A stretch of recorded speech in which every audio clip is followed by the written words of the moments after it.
परम पिता परमात्मा पूर्ण ब्रह्म सारी सृष्टि के रचनहार कबीर परमेश्वर जी हम सभी आत्माओं के जनक हैं। ये हमारे पिता हैं। इन्होंने आकर हमें ज्ञान कराया कि आप यहाँ के रहने वाले नहीं हो। जिस स्थान को, जिस लोक को तुम अपना मानते हो, ये आपका नहीं है। आपको यहाँ विवश करके रोका हुआ है। यहाँ 21 ब्रह्मांड का जो स्वामी है, प्रभु है, जिसको तुम ब्रह्म कहते हो, ये ज्योत निरंजन काल है। इसको श्राप लगा हुआ है 1 लाख मानव शरीरधारी प्राणियों का नित आहार करने का। और उसी उद्देश्य से इसने आप जी को यहाँ विवश करके रोका हुआ है। अपनी स्वार्थ पूर्ति के लिए आप जी को यहाँ झूठे लालच में यहाँ बांध रखा है।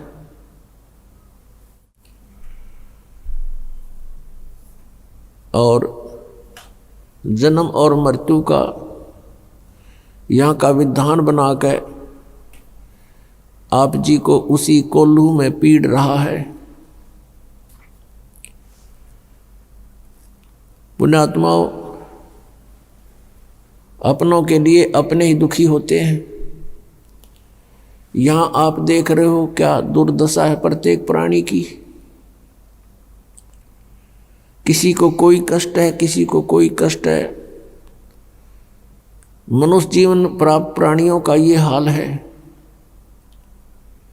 अन्य योनियों का क्या हाल होगा, जैसे कुत्ते के शरीर में, गधे के शरीर में, पशु पक्षियों के शरीर में। कितना दुखी है ये प्राणी। और मनुष्य जीवन में भी क्या हाल है प्रत्येक प्राणी का। कोई प्राणी सुखी नहीं। इस दुख को हमने सुख मान लिया। इस दुख के अंदर थोड़ी सी राहत किसी को है, उसी को हम सुख मान बैठे।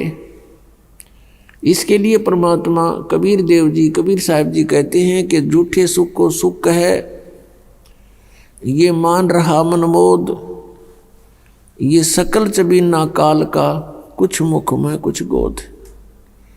परमात्मा कहते हैं कि सभी काल आहार है ये जो इसने 21 ब्रह्मांड में आपको उत्पन्न किया हुआ है। अपनी उदर पूर्ति के लिए ये सब कुछ किए हुए हैं। आप जी इसके आहार हो। जैसे कसाई बकरे पालता है, उसका उद्देश्य क्या होता है? उन बकरों को सुविधा देने का, अपनी रोजी रोटी और स्वयं आहार करना।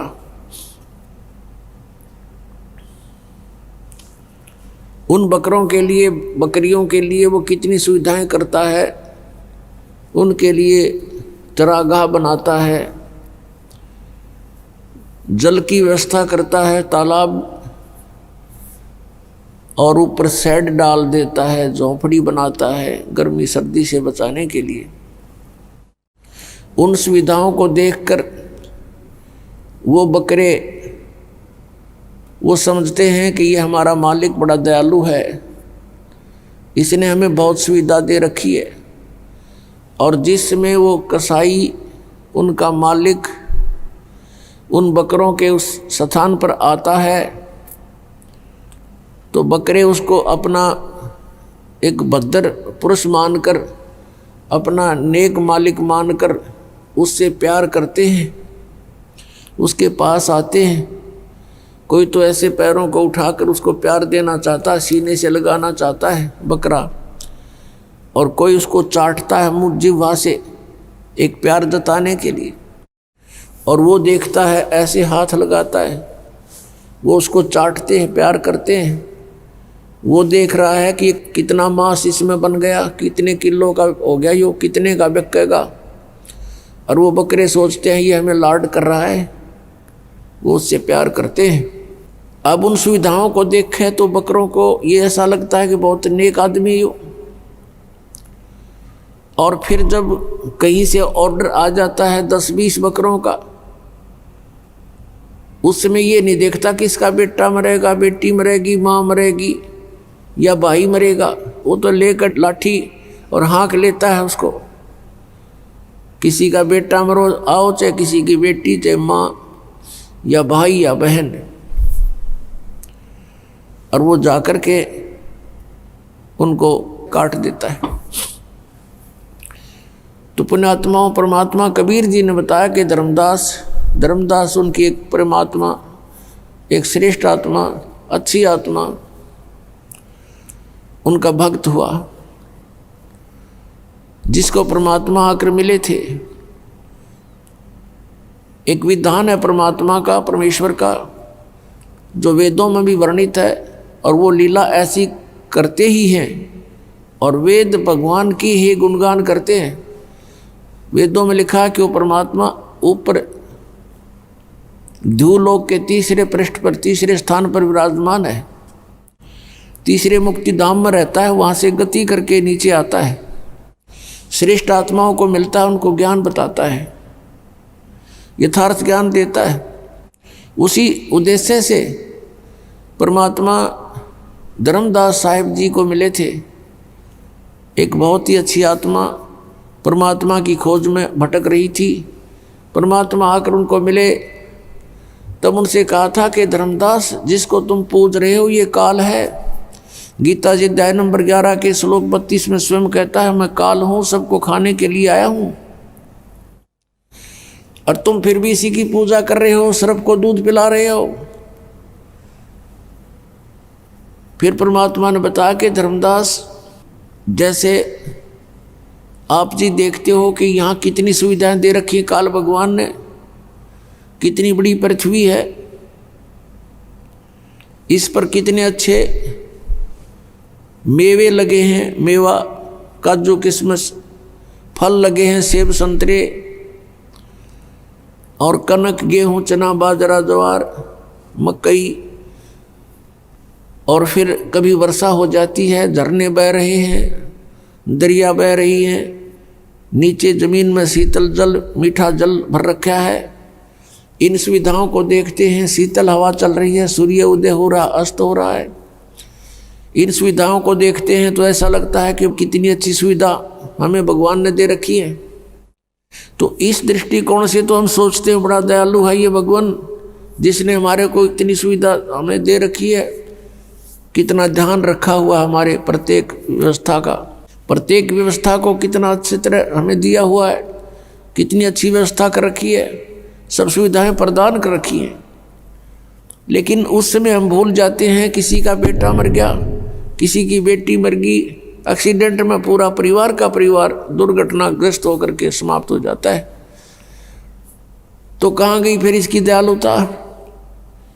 उस समय हम याद भी नहीं करते कि भगवान होता है ऐसे जुल्म किया करता है, क्योंकि हम ऐसे लोक में रह रहे हैं, इस गंदे लोक में रह रहे हैं। यहाँ पर ये सदा बना रहेगा, जन्म और मृत्यु, इस तरह की घटनाएं सदा बनी रहेंगी। उसके लिए परमात्मा ने कहा कि एक और स्थान है सतलोक, सचखंड। उस सतलोक में जाने से तुम्हारी ये सब समस्याएं हल होंगी, सब समस्याओं का समाधान होगा। यहाँ परमात्मा कहते हैं कि मैं रोए तू सृष्टि को, और सृष्टि रोए मोहे, गरीबदास इस वियोग को समझ नहीं सकता कोई। परमात्मा अपनी लीला करता है, अच्छी आत्माओं को मिलता है, उनको ज्ञान देता है। उन अच्छी आत्माओं में से आदरणीय गरीबदास साहिब गांव छुड़ानी, जिला दद्दर, हरियाणा वाले हैं। और उनको भगवान मिले, सतलोक लेकर गए, सचखंड दिखाया, सब व्यवस्था दिखाई, ब्रह्मा विष्णु महेश के लोक दिखाए, धर्मराज का स्थान दिखाया, और जहाँ प्राणी नरक में दुख पा रहे थे वो स्थान दिखाया। यहाँ का नकली स्वर्ग, महास्वर्ग दिखाया। यहाँ के नकली कंस्ट्रक्शन कर रखी है, इस काल ने अपनी शक्ति से करवा रखी है। नकली सतलोक, अलखलोक, अगमलोक नामी लोक नकली ब्रह्मलोक में बना रखे हैं, वो भी दिखाए। और जहां बैठकर 1 लाख मानव शरीरधारी प्राणियों को ये आहार करता है वो भी दिखाया। फिर अपना सचखंड दिखाया, सतलोक दिखाया, और वहां परमात्मा को देखकर सारी व्यवस्था को समझकर संत गरीबदास साहिब जी बड़े खुश हुए। फिर परमेश्वर ने उनको वापस भेज दिया शरीर में। उस समय गरीबदास जी के शरीर की अंतोष्टि करने की तैयारी थी, मृत जान लिया था, क्योंकि आत्मा को परमात्मा निकाल ले गए थे। चिता के ऊपर रख दिया था तो परमेश्वर ने वापस भेज दिया, तभी वो चिता पर ही हलचल हो गई। नीचे उतर आए, उठकर चल पड़े, परमात्मा की आंखों देखे, उस व्यवस्था का गुणगान करने लगे अपनी अमृतवाणी में। परमेश्वर कबीर जी ने गरीबदास साहिब जी के आत्मा में, अंतःकरण में ये ज्ञान भर दिया था जो उन्होंने बाद में बोला। तो यहाँ बताया है कि मैं रोवत हूँ सृष्टि को, गरीबदास जी बता रहे हैं कबीर भगवान ऐसे बोला, और तुम रोवत हो मोहे सृष्टि रोवे मोहे। गरीबदास इस वियोग को समझ नहीं सकता कोई। मैं तुम्हारे लिए भटक रहा हूँ, कबीर परमेश्वर जी कहते हैं, और तुम मुझे ना पहचान कर इस काल के दूतों से चिपके हुए हो।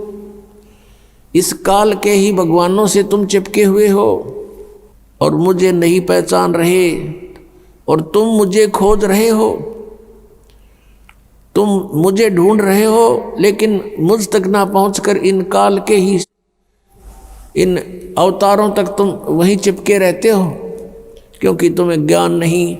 अब मैं ज्ञान बताने आया हूँ, अब तुम सुनते नहीं।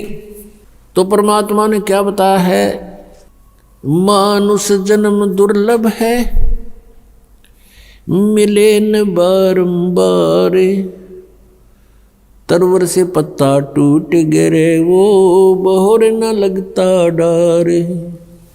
राम रटत कन्या भली, साकेट बलो न पूते। छेरी के गल में गलथना, जिसमें दूध ना मूते। राम रटत दारी दर भलो, टूटी घर की छान। वो कंचन महल किस काम के, जा भक्ति नहीं भगवान। राम रटत कोड़ी भलो, चू चू पड़े जो चाम। वो सुंदर शरीर किस काम का, जा मुख नहीं नाम।